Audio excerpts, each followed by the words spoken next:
Hello everyone, welcome to the Shivagya knowledge hub. आज हम BIS bureau of Indian standard की तरफ से पोस्ट निकली हुई हैं उनके बारे में डिस्कशन करेंगे। बहुत अच्छी वैकेंसीज आई हुई हैं और बहुत अच्छी पोस्ट के लिए आई हुई हैं।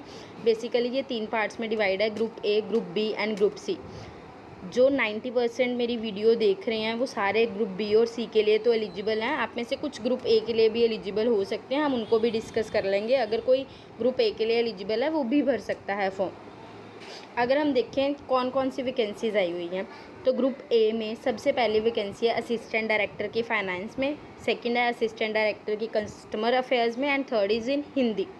अगर पे स्केल की बात करें काफ़ी अच्छी है, 56,100 इनिशियल पे स्केल है। एज आपकी अपर लिमिट 35 ईयर्स तक की बोली हुई है। इसमें सिर्फ 3 ही वैकेंसीज़ है, तीनों में 1-1 है। पहली के लिए फाइनेंस के लिए सिर्फ EWS वाले एलिजिबल हैं, कंज्यूमर अफेयर्स में OBC की निकली हुई है और हिंदी वाले में जर्नल की निकली हुई है। बाकी और कोई ग्रुप A में वैकेंसी नहीं निकली हुई है। अगर हम ग्रुप B की बात करें तो ग्रुप B में टोटल पर्सनल असिस्टेंट्स में 27 है, सेक्शन ऑफिसर में ASO में आपकी 43 है and assistant computer edit design में आपकी 1 पोस्ट है। इसमें भी आपकी लेवल जो है वो पे स्केल लेवल 6 के हिसाब से 35,400 बेसिक पे से है। इसमें आपकी लास्ट अपर एज लिमिट आपकी 30 ईयर्स है। इसमें हर एक ये कैटेगरी में निकली हुई हैं, चाहे वो UR है, चाहे EWS है, चाहे SC है, ST है या OBC कैटेगरी है। बस असिस्टेंट कंप्यूटर एडिट डिज़ाइन में सिर्फ एक जर्नल वालों की एक पोस्ट है। ऑलमोस्ट सारे एलिजिबल हो ग्रुप B के लिए। जब हम क्वालिफिकेशन देखेंगे आपको क्लियर हो जाएगा। अगर कोई भी डाउट है लास्ट तक बने रहना, सारे डाउट्स आपके क्लियर हो जाएंगे। ग्रुप C की बात करें तो ग्रुप C में जो आपका लेवल रहेगा वो पे स्केल लेवल 4 के हिसाब से रहेगी। दैट मीन्स 25,500 आपकी रहेगी और इसमें आपकी मैक्सिमम एज लिमिट 27 ईयर्स हो सकती है। इसमें भी काफ़ी अच्छी वैकेंसीज है। स्टेनोग्राफर की 19 है, सीनियर सेक्रेट असिस्टेंट की 128 है एंड जूनियर सेक्रेट असिस्टेंट की आपकी 78 है। ग्रुप B में एक और वैकेंसीज है टेक्निकल असिस्टेंट की, ये भी लेवल 6 के हिसाब से 35,400 बेसिक पे से ये 27 वैकेंसीज हैं।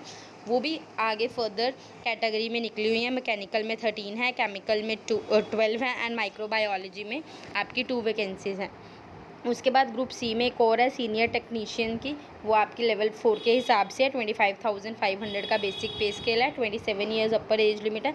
मतलब अगर आप देखो जो ग्रुप A वाली है उसकी लास्ट एज लिमिट 35 है, ग्रुप B की 30 ईयर्स है एंड ग्रुप C की 27 ईयर अपर एज लिमिट है। ठीक है, अब हम और डिस्कस कर लेते हैं और important points. Main educational qualification कौन कौन एलिजिबल है, मेन ये आपको पता होना चाहिए।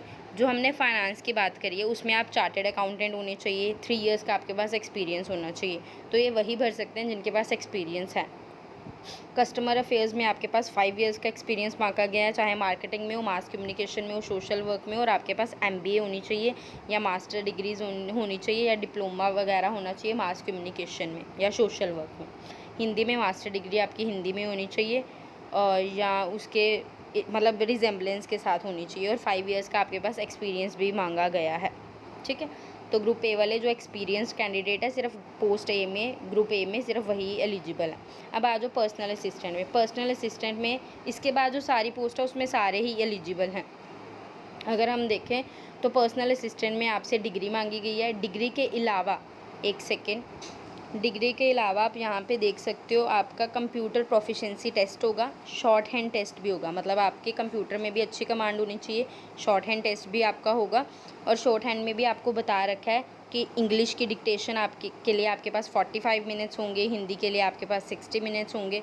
आपने अराउंड 100 वर्ड्स पर मिनट के हिसाब से 7 मिनट के लिए लिखना है। मतलब टोटल आपके 700 वर्ड्स के हिसाब से आपने लिखना है और आपको ये इतना टाइम दिया जाएगा इसके लिए। ठीक है, तो ये आपका पर्सनल असिस्टेंट के लिए जिनको लगता है उनका कंप्यूटर प्रोफिशिएंसी टेस्ट अच्छा है, शॉर्ट हैंड में अच्छे हैं, वो इसके लिए डेफिनेटली अप्लाई कर सकते हैं। उसके अलावा अगर असिस्टेंट सेक्शन ऑफिसर ASO की पोस्ट के लिए देखें, ये भी अच्छी पोस्ट है, इसके लिए भी ऑलमोस्ट सारे एलिजिबल हैं। आपके पास बैचलर्स डिग्री होनी चाहिए, कंप्यूटर प्रोफिशिएंसी टेस्ट होना चाहिए। मतलब आपसे ये सिर्फ ये क्वालिफाइड नेचर का है, मतलब इसमें आपसे बस ये देखेंगे कि आपको कंप्यूटर की कितनी नॉलेज है, MS वर्ड की कितनी नॉलेज है, पावर पॉइंट की कितनी नॉलेज है, कंप्यूटर हैंडलिंग की आपकी क्या सी कैपेसिटी है वो। उसके अलावा क्वालिफाइंग स्किल टेस्ट होगा, वो भी कंप्यूटर बेस्ड ही टेस्ट होगा, उसमें भी आपकी सिर्फ प्रोफिशिएंसी चेक की जाएगी। उसके अलावा देखें असिस्टेंट कंप्यूटर एडिट डिज़ाइन में बैचलर डिग्री साइंस में होनी चाहिए with 5 years experience in AutoCAD. AutoCAD में 5 ईयर्स का एक्सपीरियंस होना चाहिए या वर्किंग नॉलेज होनी चाहिए टोपोग्राफी की। उसके अलावा मतलब जो आपका असिस्टेंट कैड है इसमें भी आपसे एक्सपीरियंस मांगा गया है। मतलब अगर हम देखें अभी तक ग्रुप बी की हमने 2 पोस्टें कवर करी हैं जिसमें एज सच एक्सपीरियंस नहीं मांगा गया। वो कौन कौन सी हैं? एक असिस्टेंट सेक्शन ऑफिसर की और एक पर्सनल असिस्टेंट की। मतलब ये दोनों पोस्ट के लिए सारे अभी तक एलिजिबल हो। अब आ जाते हैं ग्रुप सी के लिए। ग्रुप सी में सबसे पहले स्टेनोग्राफर, इसमें आपसे बैचलर डिग्री मांगी गई है, कंप्यूटर प्रोफिशिएंसी टेस्ट, उसके अलावा शॉर्ट हैंड टेस्ट इसमें भी होगा। शॉर्ट हैंड में 80 वर्ड्स पर मिनट के लिए हिसाब से होगा। आपको 50 और 65 मिनट्स रिस्पेक्टिवली, मतलब इंग्लिश के लिए 50 मिनट्स और हिंदी के लिए 65 मिनट्स मिलेंगे। और विजुअली डिसेबल्ड कैंडिडेट्स के लिए उन्होंने स्पेशल बोला हुआ है 70 मिनट्स का टाइम दिया हुआ है और 90 मिनट्स का टाइम दिया है फॉर हिंदी। उसके बाद सीनियर सेक्रेट असिस्टेंट की देखें तो जैसे हमने ऊपर एएसओ का देखा था वैसी है। बैचलर्स डिग्री होगी, क्वालिफाइंग नेचर का आपका टेस्ट होगा। इसमें वर्ड प्रोसेसिंग टेस्ट मांगा गया है, 2000 वर्ड डिप्रेशंस इन 15 मिनट्स में। मतलब अच्छी कमांड होनी चाहिए आपकी राइटिंग की। टेस्ट होगा आपका स्प्रेडशीट मतलब पावर पॉइंट का 15 मिनट्स का। उसके अलावा एक्सेल का होगा 15 मिनट्स का, पावर पॉइंट का होगा 15 मिनट्स का। मतलब ये 45 मिनट्स का ये आपका एक्स्ट्रा टेस्ट होगा जो आपका as a qualifying skill test रहेगा। मेन आपका जो पेपर 1 जो सभी के लिए है वो इसका भी होगा। उसके अलावा अगर हम जूनियर सेक्रेट असिस्टेंट की देखें, इसमें बैचलर्स डिग्री, उसके अलावा आपका कंप्यूटर प्रोफिशिएंसी टेस्ट एंड इसमें भी आपकी टाइपिंग स्पीड मांगी गई है। टाइपिंग स्पीड में आपके पास 35 वर्ड्स पर मिनट आपने लिखने हैं इंग्लिश के और 30 वर्ड्स पर मिनट आपकी हिंदी की स्पीड होनी चाहिए। मतलब इसमें टाइपिंग स्पीड काफ़ी अच्छी मांगी गई है। मतलब प्रैक्टिस कर लो टाइपिंग की भी साथ साथ। जो हमने टेक्निकल असिस्टेंट लैब की देखी थी जो मैकेनिकल में है, उनके पास 3 ईयर डिप्लोमा होना चाहिए मेडिकल में विद 60% मार्क्स, 60% मार्क्स होने चाहिए। जो केमिकल डिसिप्लिन में मांगी थी बैचलर्स डिग्री होनी चाहिए साइंस में with chemistry as main subject. मतलब मेन सब्जेक्ट होना चाहिए केमिस्ट्री में बैचलर्स में विद 60% मार्क्स, 60% मार्क्स होने चाहिए। माइक्रोबायोलॉजी में आपके पास साइंस स्ट्रीम से बीएससी होनी चाहिए with microbiology as a main subject. मतलब आप बेसिकली आप कह सकते हो मेडिकल वाले स्ट्रीम वाले आपके इसमें आ जाते हैं जिसके पास माइक्रोबायोलॉजी मेन सब्जेक्ट है, उसमें भी आपके 60% मार्क्स होने चाहिए। नेक्स्ट अगर हम सीनियर टेक्नीशियन की बात करें तो आपके मैट्रिक्स मतलब 10th के लिए बोला गया, 10th लेवल 10th का आपके पास सर्टिफिकेट होना चाहिए। उसके अलावा इंडस्ट्रियल ट्रेनिंग सर्टिफिकेट होना चाहिए इलेक्ट्रीशियन के लिए, फिटर के लिए, कारपेंटर के लिए, प्लम्बर, वायरमैन, जिस भी पोस्ट के लिए आप जाना चाहते हो। 2 ईयर्स का एक्सपीरियंस मांगा गया है इसमें। टेक्नीशियन में अकेले टेक्नीशियन में आपसे सिर्फ मैट्रिक, उसके अलावा ट्रेनिंग सर्टिफिकेट होना चाहिए और सर्टिफिकेट होना चाहिए रेलेवेंट ट्रेड में। आपका एक्सपीरियंस एज सच नहीं है, सर्टिफिकेट मांगा गया। अगर हम प्रोसेस ऑफ रिक्रूटमेंट देखें तो ऑनलाइन एग्ज़ाम और इंटरव्यू हैं। जो ग्रुप ए की पोस्ट थी, जो हमने ग्रुप ए की 3 पोस्ट कवर की हैं उसमें सिर्फ और सिर्फ ऑनलाइन एग्ज़ाम है और आपका इंटरव्यू है। और उसके बाद सीनियर पर्सनल असिस्टेंट में हमने देखा था कंप्यूटर प्रोफिशिएंसी टेस्ट है और शॉर्ट हैंड टेस्ट है। एएसओ में हमने देखा था प्रोफिशिएंसी टेस्ट और स्पीड टेस्ट है आपका। फिर कैड में आपका प्रैक्टिकल टेस्ट है और ऑनलाइन टेस्ट है। स्टेनोग्राफर में आपका computer test and shorthand test है। जूनियर सेक्रेटेरिएट असिस्टेंट में आपका ऑनलाइन एंड क्वालिफाइंग में जिसमें आपसे 15 मिनट्स के 3 टेस्ट है, word processing test, spreadsheet, Excel और पावर पॉइंट का।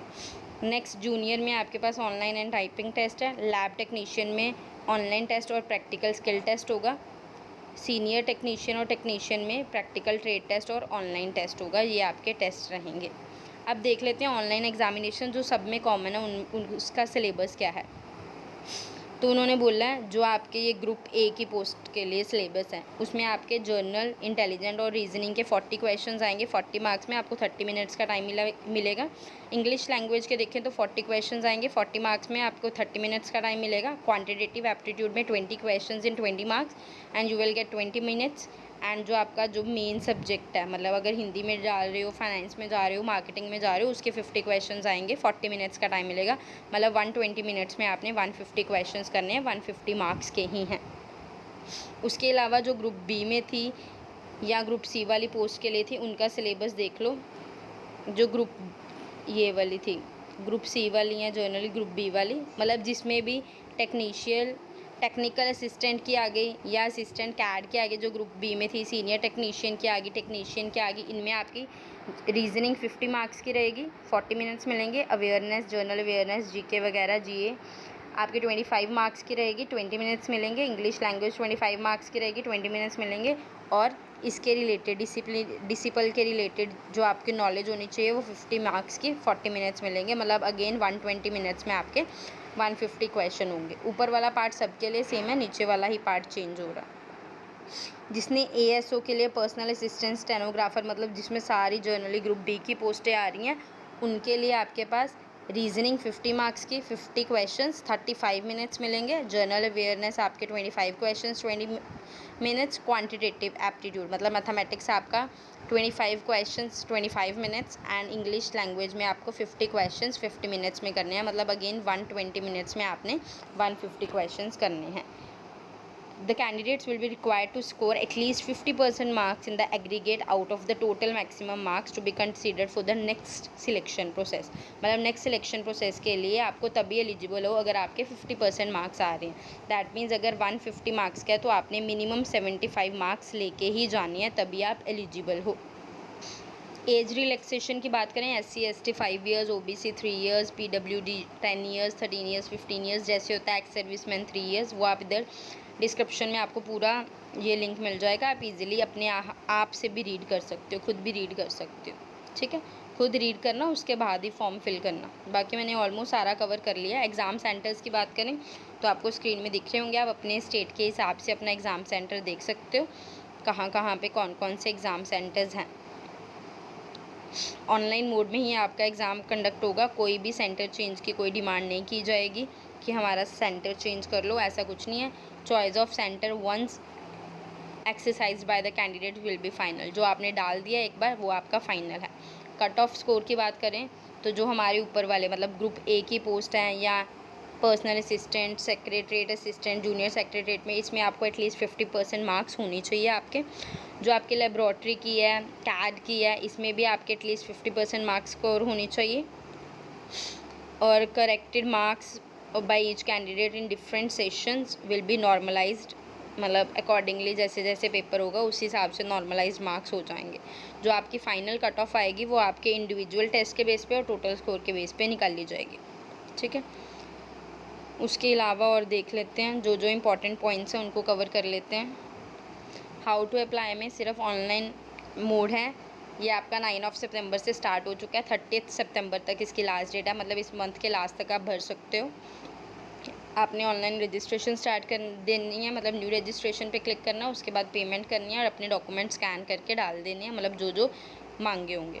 तो आपने ये सारा अप्लाई ऑनलाइन क्लिक हेयर सारा लिखा हुआ है कि आपने न्यू रजिस्ट्रेशन पे क्लिक करना, अपना नेम वगैरह एंटर करना है, सारा कुछ करना है, सेव एंड नेक्स्ट करना है, रजिस्ट्रेशन प्रोसेस कंप्लीट करना है, फिर डिटेल्स को सेव कर लेना है और अपना रजिस्ट्रेशन प्रोसेस कंप्लीट करना है। फिर ऑनलाइन ये पेमेंट आपकी ऑनलाइन मोड से ही होगी, डेबिट कार्ड से भी कर सकते हो। ये सारा इन्होंने बता रखा है किस किस तरीके से आप पे कर सकते हो। डॉक्यूमेंट्स को अपलोड करने के लिए फ़ोटोग्राफ का साइज़ आपको दे रखा है, सिग्नेचर का साइज़ दे रखा है, लेफ़्ट थंब का इंप्रेशन डालना, आपने हैंड रिटन डिक्लेरेशन इमेज जो अपलोड करनी है वो आपने सारा अपलोड करना है। उसके बाद ये आपका जो है फॉर्म पूरा फिल होगा। ठीक है, पेमेंट ऑफ एप्लीकेशन फ़ीस की बात करें तो आप पेमेंट कर सकते हो 30 सितंबर तक ही कर सकते हो और आपको 10 डेज़ बिफोर आपका एडमिट कार्ड इशू हो जाएगा। एग्ज़ाम जनरली आपका नवंबर के मंथ में होगा। ठीक है, एग्ज़ाम आपका नवंबर के मंथ में होगा। अगर फ़ी पेमेंट की बात करें, जो हमारे पोस्ट ग्रुप A की पोस्ट है हिंदी, फाइनेंस और मार्केटिंग के लिए, इनमें एप्लीकेशन फ़ीस आपकी 800 रहेगी और रिमेनिंग पोस्ट में जो आपकी फ़ी रहेगी दैट इज़ 500। और जो SC ST PWD वुमेन और BIS सर्विंग एम्प्लॉयज़ हैं, इनके लिए कोई भी फ़ीस नहीं रहेगी, तो आप इजीली फॉर्म फिल कर सकते हो। Fee should be payable during online registration में फ़ी पे कर सकते हो, नॉन रिफंडेबल है, एक बार फ़ी पे हो गई तो आपको रिफ़ंड नहीं किया जाएगा।